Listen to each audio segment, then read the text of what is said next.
Welcome to the Mixing Glass, brought to you by Bardtenders. I am your co-host, Michael Windsor. We've got an exciting episode for you tonight. But before we do that, we've got to introduce the Florida man with the plan, Mr. Passion in a Polo himself, Mr. John Mateer.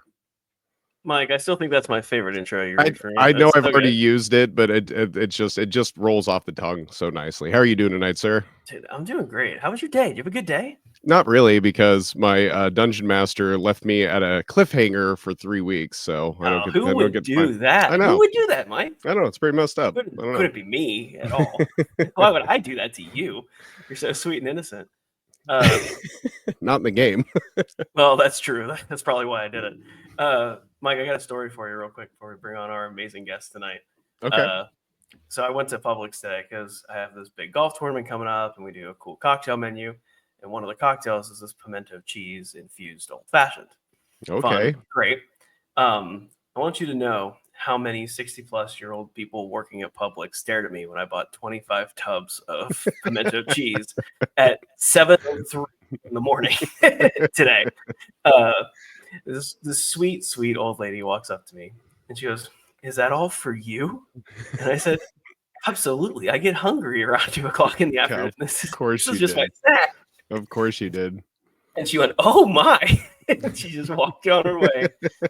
And that was how I started my day today. So thought you'd appreciate that. Yeah, just giving the locals a scare. Like, do we need to stock up on groceries? Is there something about to happen? Well, I bought every single one that they have. And also, if you're stocking up on groceries for something's going to happen, don't buy pimento cheese. The shelf life is terrible. Some poor little kids going without a pimento cheese sandwich tonight, all because of you, John. Well, I'm sorry, I think. Probably not. Enough about me. Mike, what do we have going on tonight? Who's coming on the show? Yeah, we've got a great guest on tonight. Mover and Shaker is the brainchild of accomplished industry veteran Nick Hogan. Born out of his shared passion for creating memorable experiences and a keen eye for great design, the Mover and Shaker brand has become a banner of sorts for the new generation of bartenders and hospitality professionals who fully embrace the service industry lifestyle and the colorful, diverse community that surrounds it. Nick is a seasoned bartender with a lengthy. You got this, Mike. You're so good at this. Cut this out. Actually, cut this out. Right. Nick is a seasoned bartender with a lengthy list of cocktail competition wins and industry accolades under his belt. I'm sorry, guys. Give me 1 second. Mike, it's okay. It's your first podcast. You've never done like 300 some episodes. You're so I know. I'm sorry. Just give me 1 second. Nick is a seasoned bartender with a lengthy list of cocktail competition wins and industry accolades under his belt. Though you're more likely to catch him slinging merch than shaking cocktails these days, his years of experience behind the bar has given him sharp insight into the cult and culture of hospitality. His unique and informed perspective is what makes Mover and Shaker such an authentic and relatable brand, capable of reaching and resonating with their discerning niche. Welcome to the show, our meme lord, Nick Hogan. Hello. How's it going? Just pretend that I didn't butcher that intro 3 or 4 times in post. My copywriter so perfect with editing. Copywriter had a lot of alliterations there. It's a little tricky. for whatever reason, lengthy I'm struggling with. I don't know why. I don't know what's going on today. Experience there for you, Mike. But before we get into the chunk of the episode, we like to do a little thing called Roll for Initiative. I know you got a 20-side die pulled up on your phone over there. I sure do. Let's see what number you got. We got 4. We got a 4. All right, here we go.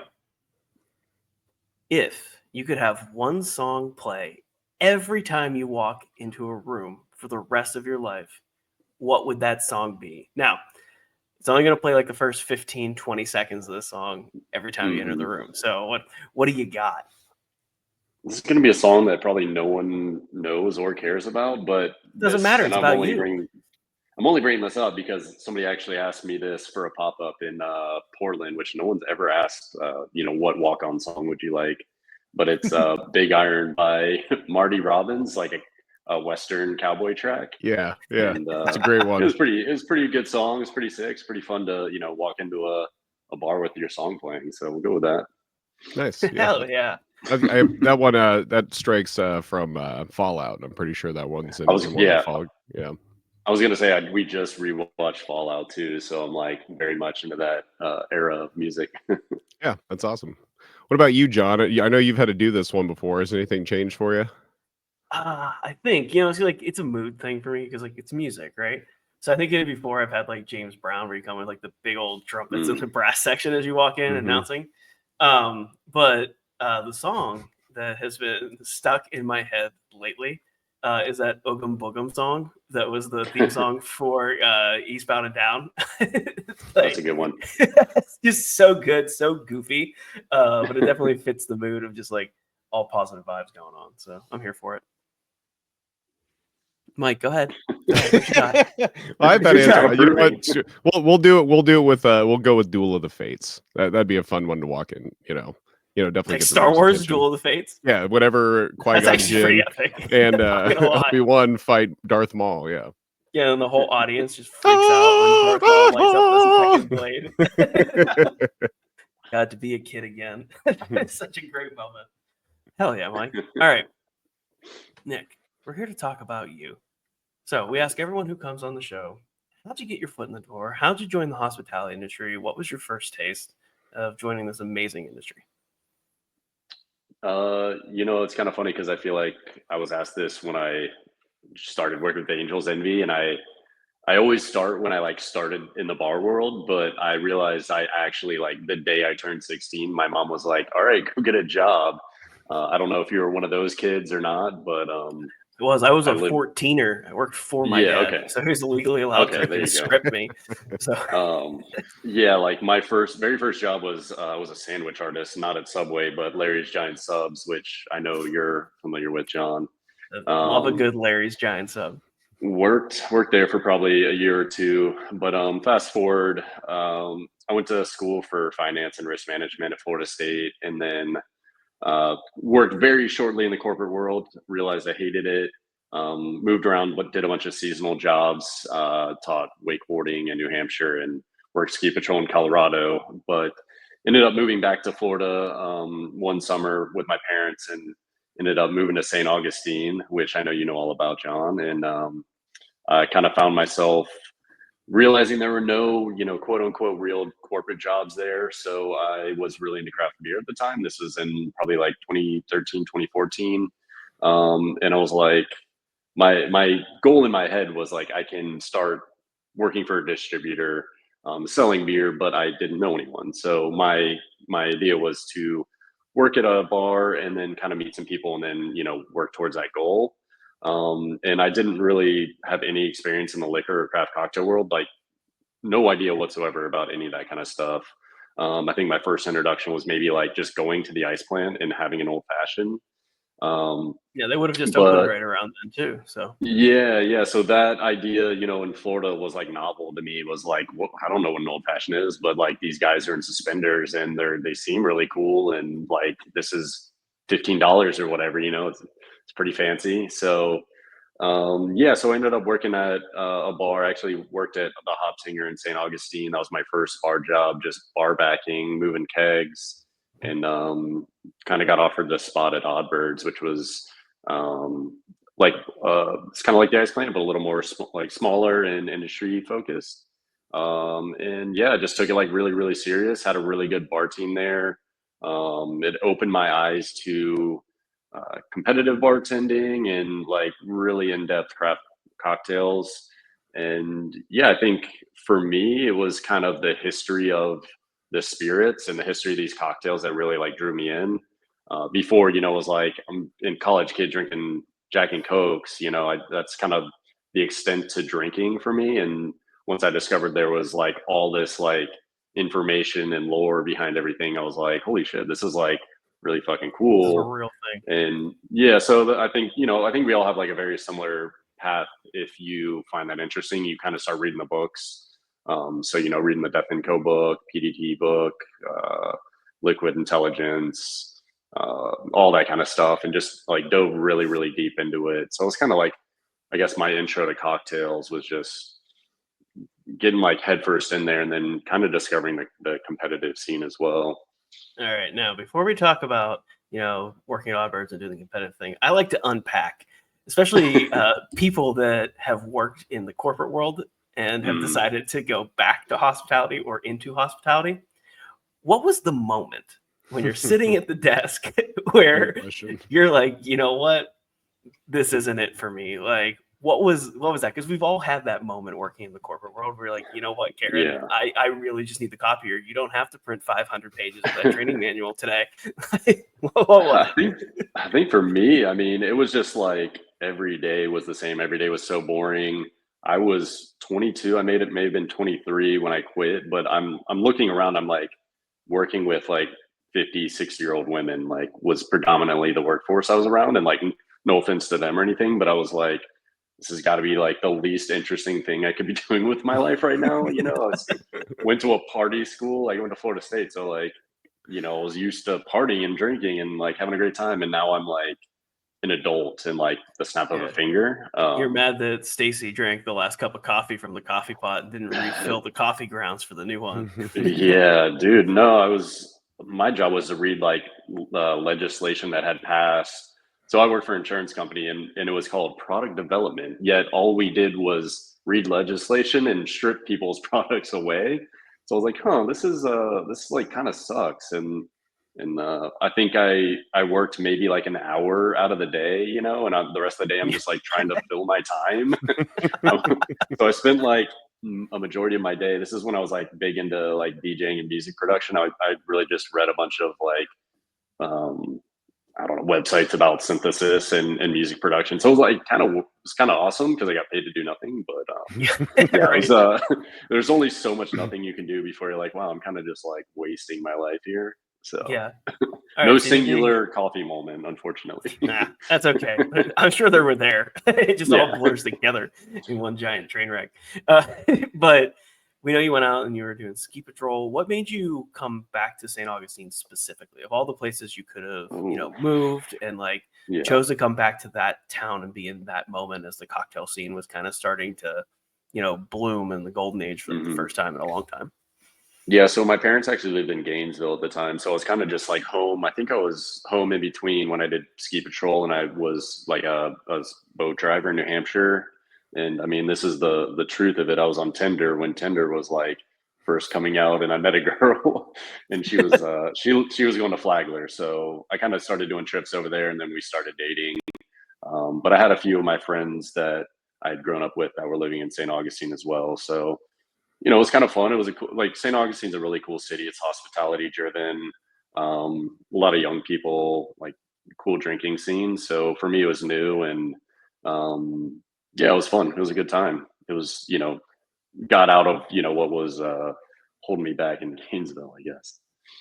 No, totally. I mean, having lived in Gainesville myself and moving to St. Augustine in a very similar way, I Yeah. totally understand like that aspect with tourists coming in all the time, and it's not all just college kids for the most part or professors. It's a very different Yeah. environment. So you mentioned Oddbirds, and I think that this is something that is a very unique part of like the story for an old town like St. Augustine, right? So before we start talking about competitions and your journey into exploring more of the hospitality world, I think you need to set the scene for like the type of bar that this place Mhm. is and like the type of clientele and like the exposure that that bar had, because it is important. Like the original Oddbirds location is very important to the Mhm. St. Augustine ethos for the cocktail scene. Yeah, it was really cool. I mean, kind of going back to the cocktail scene, I think you really just had like Ice Plant at the time, and really there weren't too many other spots in maybe North Florida that were doing kind of that level of cocktails. And then Oddbirds kind of came out of nowhere, and it was like a quote unquote pop up. I don't know if it ever was an actual pop up. I feel like They'll pop up with a everybody brick and calls, mortar. yeah, everybody calls everything a pop up, and it's like so. What does that word even mean anymore? But at the time it was just a hole in the wall essentially, and the cocktails were sometimes bespoke, sometimes there was a menu. But I think like what made it special for me was in the early days I was really just DJing there. So I was playing vinyl on Mondays, which is the night, like for maybe like 2 or 3 years, they had a very consistent rotation of guest bartenders on Monday nights. And I was there DJing those. So I met like all these bartenders from, a lot of them from Florida, but some from all over. And that was really, really beneficial in my trajectory. But, also from a standpoint of like what this meant for the bar as well, people all over the city, or excuse me, all over the state knew it, and then all over the country kind of like saw it as doing something really progressive, and it kind of got, not at the bar itself, but I feel like pop-ups got really popular and kind of played out everywhere else before COVID, and then COVID kind of like stopped pop-ups altogether. And I feel like now they're kind of coming back. In some cities, they're doing them like crazy, is what I've seen. And I still feel like Florida's a little bit behind on bringing them back. So hopefully, you can do that. And I think they're really important because they show what trends are happening in other cities and what people are doing with ingredients, what cocktails are trending. It's like a network. It's bringing different ideas from outside and bringing them into another city. So back to Oddbirds. I mean, it was just like a breath of fresh air. It was something new for me and a lot of other people. And then you had people like, Josue, who was just like, you can't put him into words. He was an amazing bartender. He was kind of my mentor.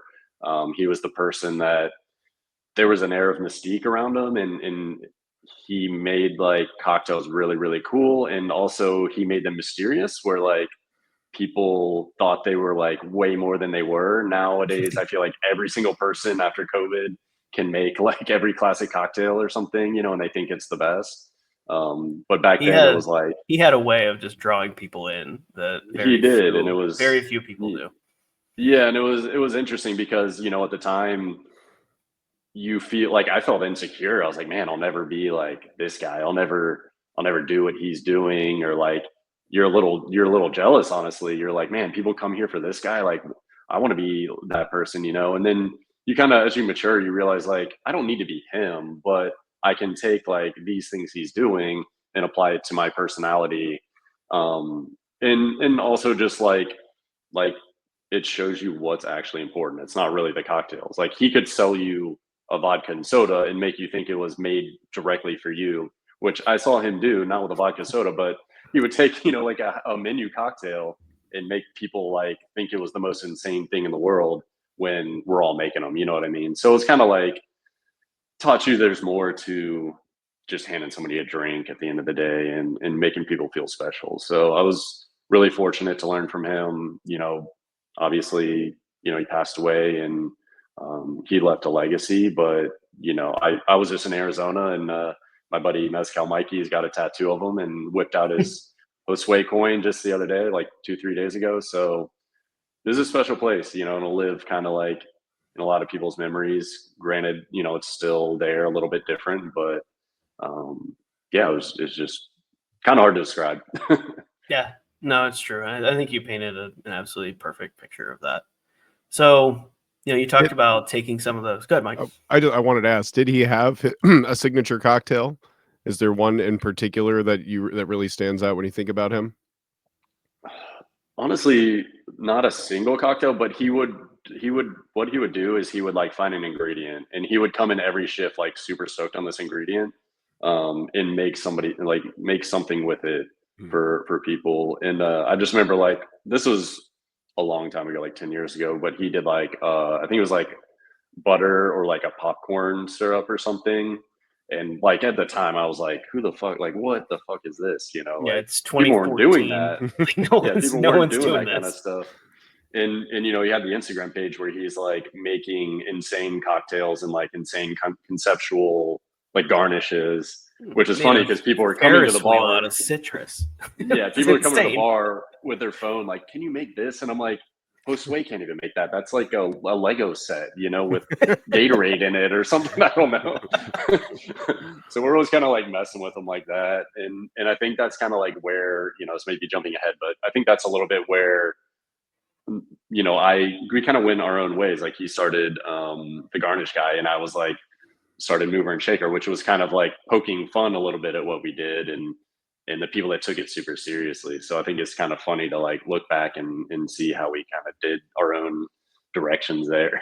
No, that's the perfect segue. I mean, you talked about taking what somebody else does and how do I apply that to myself, and how does it fit my personality and, who I am as a person and evolve. And you did that with Mover and Shaker. But you did touch on like this competition bartending a little bit that kind of pushed you and probably helped elevate your brand a little bit. So I kind of want to talk about like what did that mean to you, and how did it shape to where you are now? Yeah, I mean, that was definitely very important. I think, for me, it's funny because my mom always told me in my 20s, like, you should become a bartender because then you can like travel and you always have, a skill that you can do. And again, back to my mindset, I was just like, bartending was just slinging one and one. So I was like, that doesn't seem that interesting to me. So it wasn't until I discovered, the craft cocktails, and then eventually like competition, where there was like this added element of like, oh, like it's elevated now. Like you're putting your own personality and your own story into this art, that it really like drew me in. One of my biggest, and again, it was like Josue was huge in the competition scene. So it was like looking up to what he was doing and wanting to be like that someday. So my big break was the Manhattan Experience competition that Woodford puts on yearly. I think this was 2017, and I actually competed against Josue and Cesar, who owned the bar. And this was at Sidecar in Jacksonville, the regional competition. And I prepared like crazy. I like prepared my story, my speech. I put all this like conceptual stuff behind the cocktail with research on Kentucky and the Kentucky Derby and all this stuff. And I went in there like, I want to win this. I was very dedicated. It almost felt like fated to win. As corny as that sounds, but like I was going there to kind of like put a name to myself. And I also competed against Robbie Freeman, who had won the previous year. So it was like, it was a pretty big thing for me and a pretty big competition. And Robbie at the time was also another like mentor. Whether or not he knew it, he was, my very good friend. But I looked up to him a lot. So going to this competition, it was serious for me, and I think I won because I took it so seriously in my prep. And yeah, that was my big break. So I got to go to Kentucky as a winner, and then competed with I think like 30 or 40 people from across the nation, um, and competed in front of their master distiller Chris Morris, and I ended up placing there as well. So they took the top 5 to New York City. I didn't win in the finals, but getting that far, as like I think I'd been bartending under 2 years at that point, was huge That's for pretty me. incredible. I mean, the amount Yeah, of it was 2 free cool. trips, less than 2 years experience, the networking Yeah. that comes with that, the exposure to, what a big brand is doing for the first time that early in your career. Like those are a lot of really big steps that happen for you because you put your mindset in that mentality. You're like, I'm going to win. I mean, we had Chris Cardona on the show, Mike. Remember when he talked about when he wanted to win world class, and he said the exact same thing. He's like, I had done this 3 or 4 times. I was like, you know what? Nope, this is it. I'm doing it. And you had that drive to get there. And like, that says a lot. Yeah, I mean, it was like very pivotal, monumental. It brought a lot of eyes to my name, and my reputation like changed overnight. In a good way. I didn't let it go to my head or anything, or my ego. Just used it as like um, a professional like stepping stone. So that's how I got my job with Angels Envy, which was also very weird. I got to the Woodford trip a little bit early, and the first thing I did, always really liked Angels Envy. So the first thing I did was went and did a distillery tour there. So that helped my interview with Angels Envy. They said like, tell us why this brand is special to you. And I, obviously I competed with a competitor, but I was like, hey, like the first thing I did on this trip was went and checked out the distillery because I really wanted to see it. So yeah, I mean, the competition thing, I think some people at the time kind of looked at it as like cheesy, but for me, it was like from getting point A to point B in my career and what I wanted to do and what I thought was important. And I think that it obviously makes you better as a bartender because um, they're nerve wracking. Like you got to be comfortable speaking in front of people.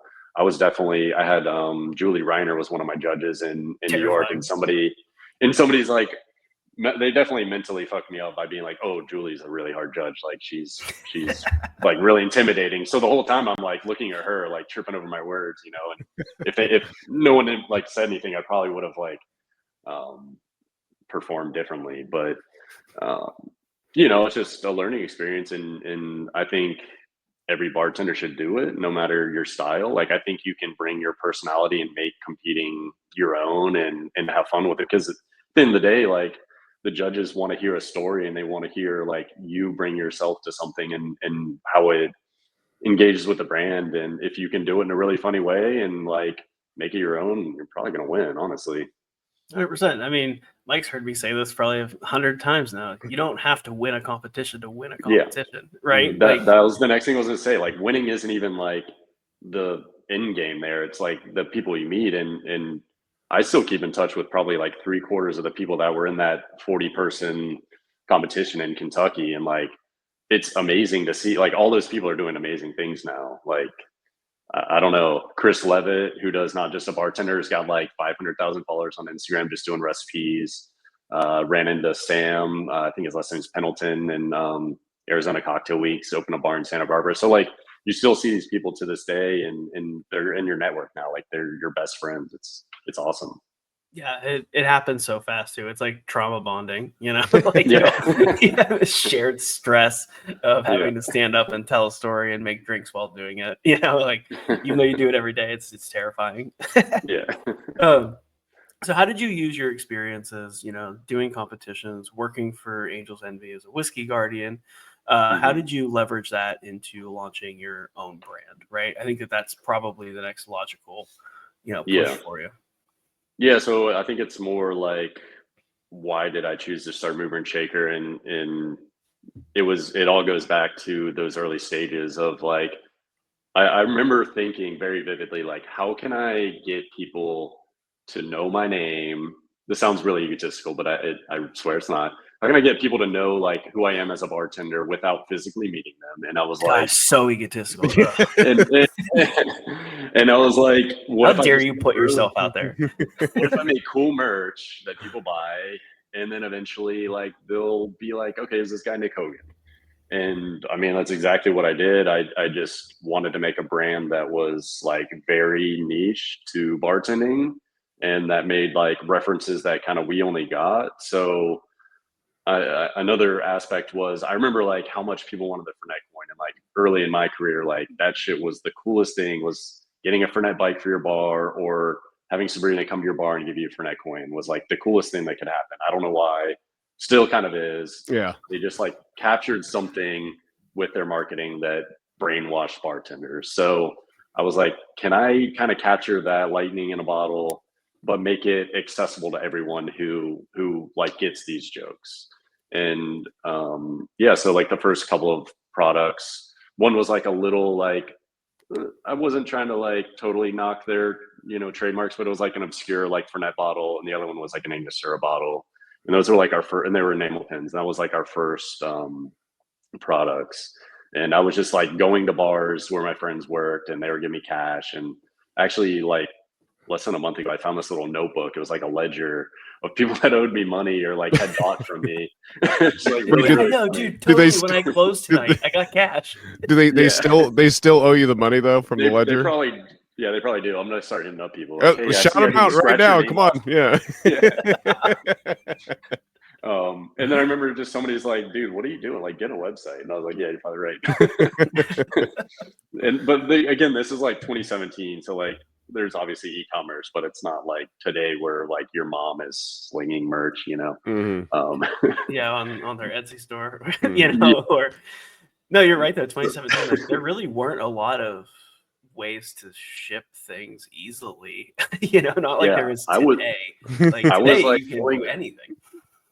Like I started the company with like a couple $100 I made just like in a couple nights worth of tips. And then B, I remember going home, like once we had started the website, I remember going home and like mailing shit out, like in an envelope, handwriting it, putting it in my mailbox, and like flipping the thing up. And like nowadays I'm like, dude, we're shipping like 40, 50, anywhere up to like 100 packages a day. Like there's no way. So, you know, it's just funny to look back on all that. And like, I had no idea what I was doing. I had no idea what it would become. I just was having fun, and it was like a creative outlet for me. I've got a. Yeah, go ahead, Mike.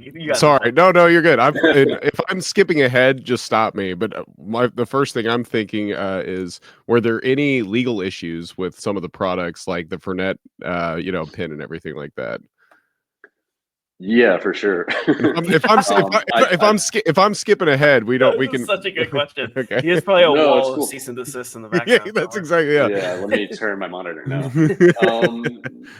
I think, honestly, if you look up like the laws on parody, it's such a gray area. It's like you can do it, but they can tell you not to, basically, So I think a lot of our earlier stuff was just straight parodies, but that was a lot of like streetwear at the time, was just like, let me flip this logo into some goofy saying or something, so that was kind of like where we were at. And honestly, that's kind of what people want a lot of times, because Sure.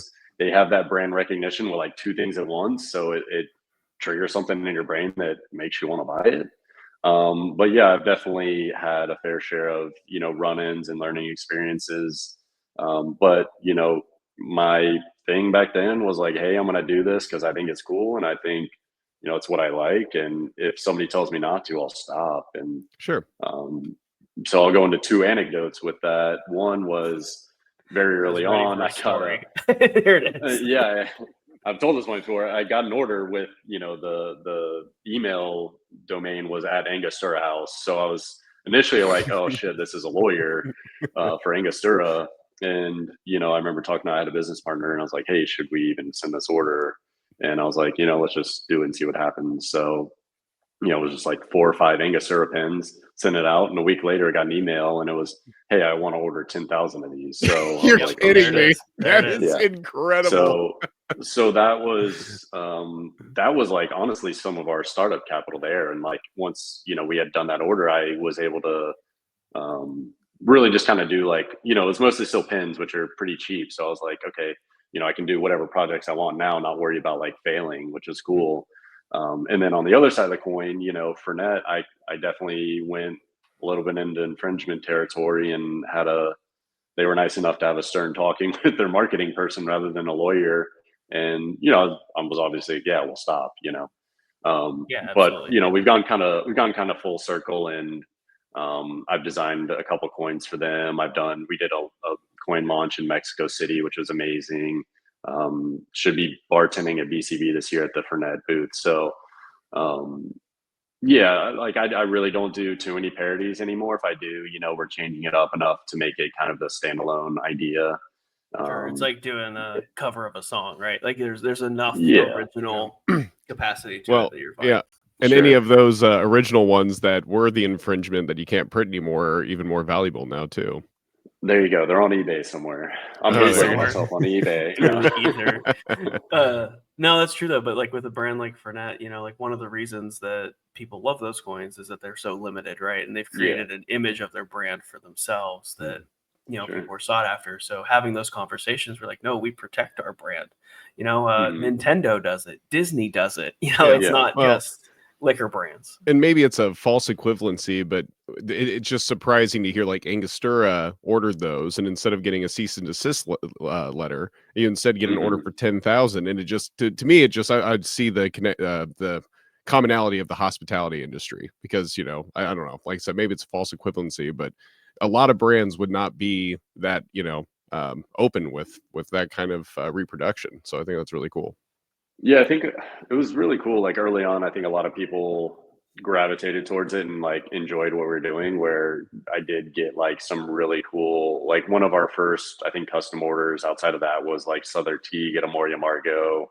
I did stuff for Montenegro pretty early on. So like pretty early on, we got a lot of custom work, and, kind of bolstered like our reputation, and kind of just like gave me confidence in what we were doing, that like, oh, hey, this could be like a viable thing that people want, because no one was doing it. And honestly, like really no one still is. They're obviously like a lot of these brands have their own vendors, but they're just faceless entities that are probably in China or India or something. Whereas, I kind of built out like what I was doing was more based on like the design work. Like I'm gonna do, because we've all got the brand shirt that sucks, like I'm not gonna name a brand, but it's just like a logo on a shitty black shirt that a shirt you never want to wear. Yeah. Yeah, I have a closet full of like hundreds of them. But yeah, I've been to Tales Like Cocktail. I've had a suitcase full of 50 different shirts that I just throw in the trash at some point. Like, I mean, it's cool because I think people have like stepped up the merch game. I just got back from Arizona Cocktail Week, and I think I got like 5 or 6 shirts, and they're all super dope, and they're all on like really nice comfort color blank tees, and people actually care now, which is cool. And people are, it's almost like brands are trying to one up each other with their merch. It's why people go to their activations. So Yeah. I hope I played a part in that. I don't know if I did. I do create a lot of merch for them, so I definitely did somewhat, but At the I very don't know. least, you started the conversation. And I think started the that's conversation. important. Yeah, and my background, I was kind of taking a lot from like the skateboarding world. I grew up skateboarding, so like your image as a skateboarder is like it's kind of weird. It's like very much fashion, like your fashion and like what brands you rep and like what shoes you're wearing and skateboard you're wearing, because you're like either like the punk kid or like the hip hop dude.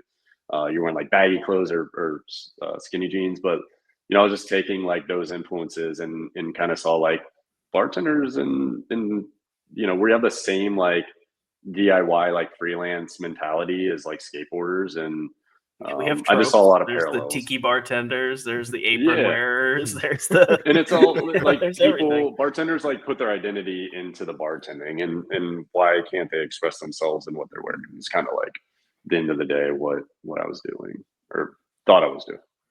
So I think this is a perfect segue into, what you do now and how Mover Jinker has evolved for you, right?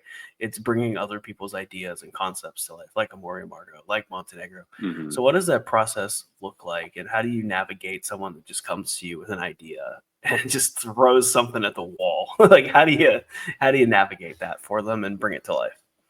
Yeah, I'm going to go like maybe a step back and kind of build off kind of where we were with like ideas. A lot of things, in the beginning, it was a clean slate. So it was like, I was just going ham on like different ideas, and a lot of it was enamel pens. And I was just like, and also for some reason, we just thought we had to like keep cranking out products for people to like pay attention to us. So I was just like, I remember I'd go to bed and like in my mind, I'd just be racing with ideas, and I would just like wake up and put them down in a note. Just funny sayings and I don't know, little things that like bartenders think are cool, and expanding on those and making products out of them. And then it got like into, we kind of got out of pens, and I was always just like, I was insecure about people like repping our brand itself. So it took a while for me to get into shirts even. And then once we made like our first shirt, which was just the Dactyl Dust shirt, and realized people wanted that, then we kind of like, okay, people want other products. So I did that. And then it got into like during COVID, it was like more conceptual ideas. So I think the first thing we did was a puzzle, because I feel like everybody wanted to do a puzzle during COVID. I don't know why. It's just like we're sitting around. It feels like go insane. The old times. Like I'm with my family. I care about my family again. I got to build up my candlelight. Yeah, I'm doing it. We got power when I'm going to light up a candle. So we did a puzzle, which was like, me figuring out a puzzle maker, which was like a weird thing to do, and a good one, not just one that's like a yeah, crappy like Kodak picture puzzle that you see on exactly. Walmart.com. Yeah. So we did that. I mean, and then from there it was kind of like we made our dealer's dice, which are really cool. So that's like 3 dice. One's a spirit, one's a flavor profile, and one's like a technique and like a secondary flavor profile. We did an 8-ball, like that you have as a kid, but it has classic cocktails on it. So I started just like going like crazy on like, what is some weird shit you had as a kid that we could make about cocktails? Like, so there was a point in time where it was just like all me just like trying to make like like sorts of projects. I did like mouse pads. I did a shower curtain, just like any weird thing. It was kind of like, I felt like a Supreme, the brand Supreme, like Supreme's made like ping pong tables and like grills and a pinball machine. It's like, what even argue, It's just a brand with Supreme. I saw just slapping Supreme on it. Yeah, exactly. Yeah, if you can make that work, go for it. Yeah. So these days, I think it's more like this year is going to be more refining the brand and working on like the artists I work with and tying it into like the pop-ups I'm doing and just kind of cranking out relatable stuff for bartenders. As far as like collaborations and custom work, I mean, it's all kind of different, it depends on what they're trying to accomplish. And I think the first step is seeing if it's even a good fit. Cause like, I want to tie my name to things that make sense. and some ideas maybe don't make sense. But yeah, I think, this is kind of like an interesting thing to navigate, like collaborations with bigger brands, because um, I don't think a ton of them really align with uh, bartenders. It's like kind of a weird thing to say, because I think this is going to be some heavy stuff, but like, when you work with brands, like a lot of times you're working with like a marketing team or even an outside agency that's handling it. And a lot of times that person is like not somebody that's ever bartended before, or just like been adjacent their whole life. And those people really aren't passionate. Like some of them are, but 99% of them aren't really actually passionate or really don't care about our scene. They probably just read like a Punch article or some Bobo article from whatever publication about like what's the best bar right now, and they're top just trying 10 to drinks in slap things 2026. together.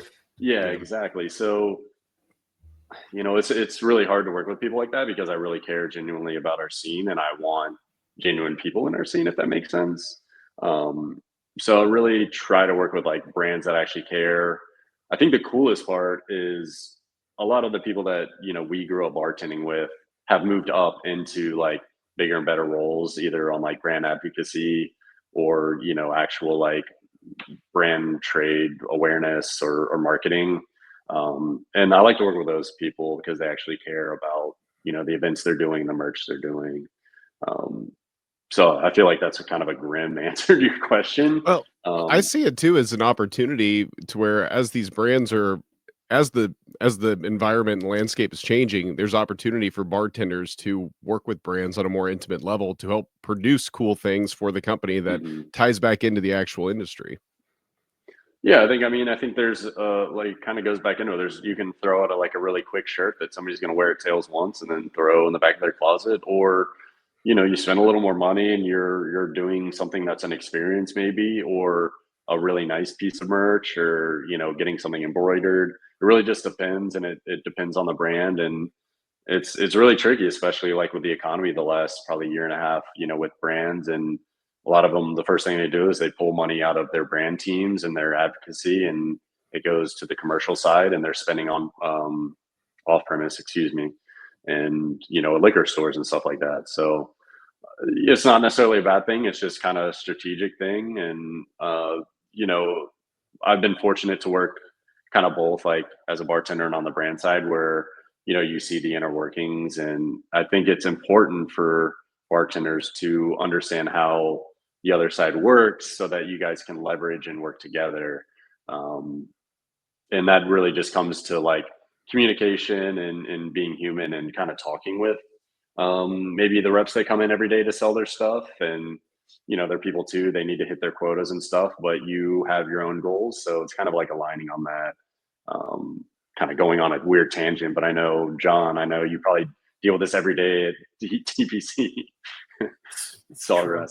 I mean, I think that there's something really like unique about this like situation, right? Where you have people coming to you to like do collaborations, or are working with people and doing networking in that capacity. And it's like choosing the right relationships that make the most sense. And I think that that's something that is kind of growing in our industry now that I don't think had been around before. I think that we're getting to kind of a status quo where bartenders have brands and bartenders have different companies now, and they're bringing something to the table that in the past liquor companies only had, or wine companies or beer companies. And so now it's kind of it's not in the middle still, because obviously they have a lot more money to throw around, right? But I think that there's something really unique, that there's more collaboration happening, and people are more willing to have that collaboration. It's not just like, hey, I need you to do this. And that's a really cool trend that I think has really started to come about after like COVID, really. Yeah, I think definitely true. I mean, bartenders have realized there are more important things than working behind the bar 60 hours a week. Their time's more valuable, and we're able to kind of explore some other creative avenues. Obviously, you guys are doing this. It's cool, and you can make your social media just democratized. What you can do with your brand image, and you're able to leverage it a lot more, which is really cool. But I think it just goes back to like wanting to work with the people that, you know, are genuine and sincere. And I think that's the most important thing at the end of the day. No, I agree. I mean, you should always, in an ideal world, right? You should always aim to work with people that align with your core concepts, your beliefs, you know, everything that is your vision. You know, I think that that's the way that you build the world that you want to live in, right? Like it's all good things across the board. I think if you don't mind, if I can talk about an anecdote real quick, is no, how dare you tell cool stories? God, you're on a podcast. No, just sit there. Don't even talk. I think it's like when I first started bartending, I think there was a lot of pretension around brands, and it was like, we don't sell X brand because of this reason, which wasn't even a good reason. And I'll just say it was like Patron. It was like, we don't sell it because it's popular. It was probably why. And I mean, you could say that about Tito's or Casamigos, or I'm going there with Tito's. There it is. And so, like, and then moving forward, you meet people behind the brand, and you learn more about the brand. But like, I've been to the Hacienda. I don't know if you have, John, or not, but I mean, it's an amazing place. It's additive free. Like, they're hiring hundreds, if not thousands, of people from the community in Mexico to do the work. Like, changed my mindset on it, which my mindset probably should never have been negative in the first place, but, you know, it was coming from this weird time in bartending where things were kind of pretentious and, you know, whatever. But to go on the Tito's, this is where the anecdote's going, is, you know, I feel like a lot of people were trained to rip on Tito's for whatever reason, but been fortunate enough to meet some of their brand team that are super cool. And you guys still there? You're frozen on the screen. Okay, cool. Yeah. And so one of the most recent projects they came to me with was a Tito's and vodka like merch branding thing, which I thought was funny. Like, they're buying into it, you know, like, that's cool to me. I'm like, fuck yeah, like, the self-awareness is cool. And like, I don't know, I thought it was really funny, and I don't know. No, it's brilliant. I mean, look at what Jepson's is doing. I mean, what some of the merch they had. Yeah, at the Herd House, they were giving out armbands that were tonight's the night you fight your dad, and it's just so off the wall, but it's you know, it's a draw. It really is. Their lawyer must have a sense of humor. Yeah, exactly. Yeah. And it makes you want to drink it more. I mean, if they can sell that drink for, you know what I mean, with that kind of marketing, then what can you do with something that tastes good? And I know the Malort drinkers out there, I know it's delicious. I get it, you know, but it's true. But anyways, that's a whole nother episode. About that. Unpack that.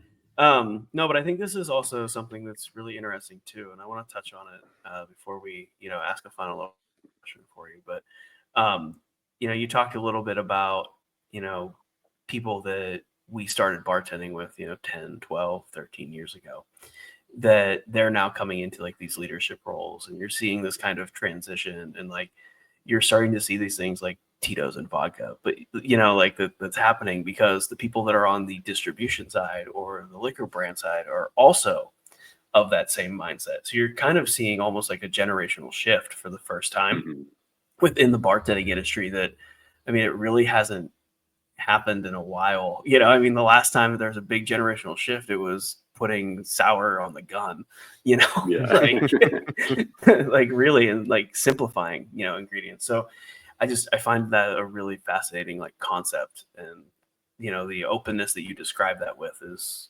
actually really neat and refreshing. Yeah, I mean, we're coming from an era where, like, you know, I remember my intro to Malort was like that one, like the first video, and it was just a guy, I think, like coming up with like silly quotes, or like he was just like progressively drinking it and like saying shit like you just said, their catchphrase. And like, I think that was the only thing I heard about Malort for like 5 to 8 years before I finally found a bottle in Florida. And nowadays you have like Malort, like I was making Malort memes before Malort started like dropping memes, but nowadays like Malort's like, get them, own them. Well, they're posting like funny shit every day, you know? So it's like, it's just funny how marketing and like a brand image can be like they have to be on their toes nowadays with social Mhm. media. Like things change Yeah. so fast. So it's I like, mean, look at Arby's, Wendy's. Like they That's what always I was going to have say. Well, with debates with I one think another. Wendy's is really, as far as I know, that was the shift change when they started roasting people for talking about McDonald's and stuff and giving them hell. They really did. They change. I mean, they change it, but you have to be good at it. You can't just half-ass that or just try and jump into it. You've got to have a quick wit. You got to commit for sure. Yeah. I mean, it's just crazy because like things change so fast now. So it's like, I don't know. You got to be good, or Yeah, and you're consistent. gonna fall off. Yeah. Or be bad and be funny. Yeah. Yeah. That's true. That's probably more accurate. Be bad, be funny, and good at marketing. That's all you really need. Yep. You're not going to get into the last question, are you? Or the final? You got one for me. I've got one. We still got time. I have to ask before we get off of this about the memes and the Instagram and that's everything. True. Thank you, Mike. For a little bit of context, I actually own one of Mover and Shaker's shirts. I used to be a bartender because I bartended, over a decade ago, and then I started getting into bartending podcasts. So I make fun of myself when we go and interview people, and I'll wear that shirt sometimes. Like, yeah, I used to bartend, I don't anymore. But that's how I got introduced before I met John or anything else. Through Mover and Shaker on Instagram. And I mean, the meme game is very strong. It really is. So could you tell us a little bit about that? Or are you always the mind behind that? Or are there other people that work on that? Yeah, I'm the only person like on our team. Obviously, I get a lot of like user generated stuff, like people send their receipts. Sure. A lot of videos and stuff. But yeah, I'm putting everything together and posting it. Really came from like COVID. Everybody's kind of bummed out, and I had been like a really long time Redditor. I was like on Reddit in the early days, so I was there in the infancy of memes when it was just the fucking animals, like the raptor and Bad Luck Brian and all that shit. Like they were like, it's funny to think about. Like back in the day, like a meme was just like 5 photos that you could use, and now it's like any fucking photo you want. The original emojis, tweets or whatever. Yeah, literally it. But I think like I saw Shitty Wine Memes was really the one that kind of like was like very dedicated meme page that was like beverage related, and she was just like going really hard, and she like grew that page. It was up to like I had like 30 or 40 like before I started memes. I think she was up to like 50 or 60 pretty quick, and I was like, okay, like this is A, funny, B, like I could probably do this, and C, like she's growing so quick, like it's worth trying. And I had posted like a lot of stuff that was very like community culture driven, but nothing like very meme dedicated, but kind of just dove in, and people liked it, people were sharing it, it was relatable. And then like that was back when you would just post like one static image, and then it quickly became like a carousel of like 10. I'm like, shit, now I gotta have like 10 funny things to write. And then like, for a while I was like, all right, I'm gonna like torture myself and do 2 posts a day. So I was posting like up to 20 memes, and it was just like it was a lot. But yeah, I've kind of come back to like 1, sometimes 2. But yeah, like you said, it's all just like self-deprecating stuff about bartenders. Like everything I talk about is like something that's happened to me, or something like I overhear when I'm at the bar. And it's just like relatable, like hyper specific stuff to our industry. And no, I mean, you like, got me the other day. You had the one about podcasting, and I was like, Jesus Christ. I was just like teeing that up for this. I was like, I know. I'm gonna make a couple about podcasts. We just had the conversation, and then you made that meme, and I was like, God damn it.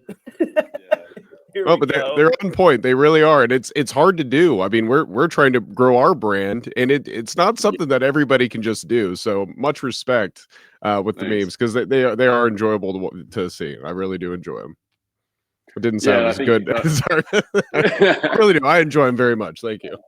I think it comes down to consistency, and same thing with podcasting. Like you're not gonna be successful if you drop one sporadically, like you got to be very consistent with it, which is the hardest thing to do. But I from my brand standpoint, I was like, this is essentially my marketing. Like this is how people find out about products, about what we're doing. Much better. So yeah, but it's it's funny, and it's relatable, and you sneak in a product here and there, and people kind of dig it. So yeah, that was my mindset. I was like, hey, I'm gonna be consistent making memes. I'm gonna post it every day and repost whatever I think is funny and relatable that people send in. And it's been really cool because I've like met so many people through the page. Like early on, it was a little easier. I would have like conversations with people like, oh, where do you work? You know, stuff like that. Nowadays, it's kind of hard because I'm getting so many, but Sure.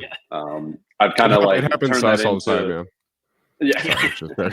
yeah. Sorry, I'm sorry. turn that into like doing pop-ups in person and people come out, and it's really cool. Yeah, it's just for me, it just goes back into why I started it. It was to like spread my name, but then for me to meet people and like I don't know, do something cool for our scene, and it's been pretty cool. Yeah, I'm very fortunate.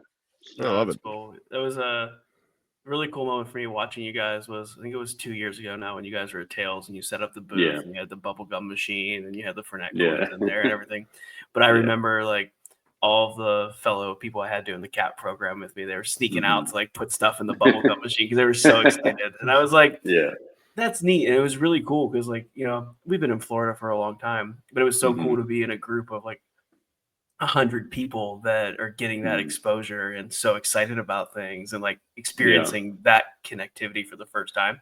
It's a really cool thing that you've helped develop like in the community. So like, especially for the hospitality industry, like it's awesome. So thank you for doing all of that. I know that posting 20 memes a day is it's hard work. It's real hard work sitting there playing on D&D pinball in the back. Yeah. No, it's true. It's incredible. So you're building something and connecting everyone. That's why we do hospitality to begin with. Yeah, I'm like honestly so grateful and amazed. Like every time I go out and people are, you know, stoked and thankful. And you know, it's kind of weird. Like with skateboarding or something, you have skate videos, so you have like culture progressing, but bartending, like what do you really have besides maybe like Punch posting recipes? Like you don't have a ton of culture around it. So like I kind of feel like we're maybe bartenders send me stuff, I disseminate it. So it's kind of like I hope I feel like a little bit of the culture, like I'm spreading that, and people are buying into it. Yeah, well, and on top of that, I'm sorry, I didn't mean to cut you off. Go on. No, you're good. Go. Well, I was just going to say, I mean, you through what you've done with like through Instagram, you've turned me on to other content creators that I love, that I follow now because of that. So, and that's what I love about all of like the different podcasts and the different creators in this space. It's just like hospitality. You know, you don't look at a bar down the street as competition necessarily. You know, you're finishing up your shift and you're going over there to have drinks after work.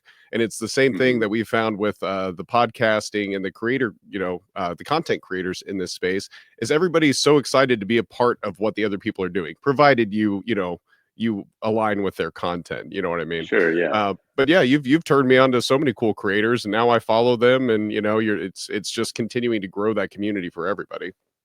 Sweet. Yeah, I like to hear that. And I agree with the podcasting thing. Is it's another way like we've been able to talk about what we do, and like, you know, it's not just a job, like it's our lifestyle, and just like what we go through. And back to like the creator thing, yeah, I think it's cool to be in a position where I can share like things that I think other people are doing with like thousands of people, and like watching them grow has been really cool. And kind of one of my goals is to do pop-ups with those people in person too. Yeah. So I've been working with Jay. He's like at JMCN. He's from Toronto. We've done 2 pop-ups together now. And then Al, I think it's Alf Mark on Instagram. He just does like funny skits. We're planning something for later this year as well. So I think it's really cool to like bring Mover and Shaker to the physical realm, and, you know, interact with people and bring the memes to life. You know, I may not be as funny in real life, but hopefully, you know, maybe we can change that. you got to save it, you know? Yeah, I got you. Yeah, I've had some people like come up and be like, "Are you the meme guy?" And I'm just like, "Damn, am I supposed to like be really funny all of a sudden or something?" You know, like, no. What do they expect out of you? You know, just carry like a notebook around. You know, you just show them. You know, it's like little pictures. Yes, exactly. Definitely don't pull your phone out of your pocket and show them that. Definitely carry a notebook. With photos. Yeah, you get a little bit more. Exactly. Yeah, you could do like one of the photos some in the wall material. you let it go and they all just flip down, something like trench that. coat. Yeah. No, don't open Shit the I'm working trench coat on. in public. No, can't do that. I'm here for the trench coat. I think it's brilliant. I'm doing that at Tails for sure. There you go. Hey man, you want to buy a meme? Hey, yeah, you want to see me? That's actually good. That's pretty good. Actually pretty good. Hell yeah. All right. Nick, it's been amazing. Thank you for coming on the show. We got one final question for you. Let me ask everyone who comes on the show. What is your favorite shift that you've worked over the years in the hospitality industry? I'm dreading this question the whole time. I know. That's why we tell you early. I'm just gonna say every guest shift I did last year, but I'll go into one in particular that was really fun. But this is a really hard question. Like honestly, I had so much fun last year, and I worked with like I did stuff in New York City. I did stuff like in very small southern cities.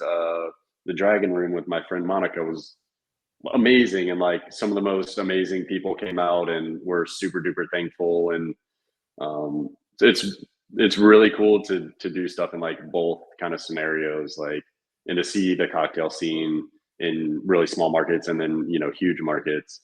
I think one of my favorite was this place called Neighbors in North Carolina. My buddy Ryan Hill, they just put together like really awesome bar. Feel like you're at a neighborhood bar, which you are. We did kind of like a daytime shift. I think it was like 4 to 8. But we just had so many people come out, super casual. They did a whole hot dog menu. So it was like, I don't even remember. It was like 10 different hot dogs. Hell But yeah. they were like so fucking awesome. Glizzies. And, Come on now. Glizzy. Don't say Glizzy, that. yeah, God sorry. sake, please. And yeah, it was part of like our Area 151 concept. So aliens everywhere. They did little alien jello shots. It was a good time. Like it's cool when like you get not only like the industry to buy in, but you get like the consumers too. And it was like a really awesome mix. Came out. We did some Oreo infused Rumpelman shots. So like we were just doing like really silly stuff. And I don't know, it was really just felt like one of those times you like look back on and it's like super nostalgic and warm. So yeah, I'll throw that out there. I think so many people miss the fact that bartending is fun. And Yeah. like, I think that's what we should all be doing at the end of the day. Like, if you're not having fun, you can do anything else. Your life is so short. You can do anything else out there in the world. But if you're not having fun, don't do it. So like, sometimes you have to take a step back. You get so caught up in X, Y, and Z, and it's your job. So I get that, but like you got to take a step back and just like look at it like as a human connection thing, and try to be thankful. And if your bar doesn't feel like that, maybe you need to move on to the next bar. There's always another bar, and I'm fortunately in a place where I can be really creative with the pop-ups, and I'm just there to connect with people, and the drinks just happen to be there. I'm obviously doing like elevated drinks, but that's kind of just the medium to engaging with people. So I don't know, if you're not a people person, maybe it's not the right industry for you. But honestly, at the end of the day, I'm pretty introverted, so even I found a way to make it interesting for me. I kind of think of it as like when I'm on that side of the bar, it's like my little stage, and I can be whoever I want to be and do whatever I want to do. And when I step away from that, I kind of go home and hide, and I'm all good. But recharge those batteries. Make some memes with better. Yeah, exactly. But it really is like a theater, dude. It's incredible. So I think people need to find that magic and kind of remember while we're there, and it's to provide people that want to have fun, or they're feeling down and they want to feel different. Everybody's got a story, so it's worth kind of poking around and seeing who's willing to talk about it. And this is why we ask this question. Like, it doesn't matter what bar you work in, what city you work in, what country you work in, anything like that. The thing about bartending in the hospitality industry is that we're all connected in some way. And we all have those shared moments, those shared memories. You've had a pop-up, you've done some cool things, you've had Oreo Rumpelmans, but the important thing is you're hanging out with your friends, doing cool stuff with cool people. Yeah. And like, that's something that a lot of other industries don't have the capacity to do on a regular basis. And we do. And that's so cool. Yeah, and also Yeah. some of the other industries, the people aren't always going to be as fun to hang out with. I'm not sure. no least no at a shade or work anything, but function. Like, oh, my work function was an Area 51 pop-up with Jello Yeah. shots and a Yeah. hot dog menu. I Like, will what was say- your work function? I will say, God bless all those people that can do the 9 to 5s, so that way the other people don't have. Yeah, we don't have to. Thank you. That's a good way to put that. Look at that positive spin, Mike. All right. Before we say goodbye and clock out, we like to do some shout outs at the end of the episode. So, Nick, we're going to throw it at you first. I Cool. know you got some things you want to shout out. So, where can people find you? Find some cool people? Hit us up. Yeah, so my personal Instagram, like I really love connecting with bartenders, like personally on Instagram and like stay in touch. I try to post like what I'm doing kind of behind the scenes from Mover and Shaker, but I'm at Bold City Bourbon. Yeah, I just post my travels and like who I'm meeting and my pop-ups. So if you want like Rare whiskey behind the scenes finds. stuff, rare whiskey finds, my pinball stuff. Yeah, that's where to find me. Obviously, Mover and Shaker Co. If you want funny memes or product drops. Yeah, you want me to talk? Oh, there's the website, moverandshaker.com. You can buy stuff. And then what's next? Oh, yeah. Yeah, another round, another rally, really cool bartender charity. So if you have hardships or affected by crazy hurricane, LA wildfires, really good resource. What else we got on here? No Proof by Josh Gandy. So I will just kind of speed run this, but 6 years sober, decided just because I was starting Mover and Shaker and working on the brand side that I wanted to be more productive and not have hangovers. So I quit drinking.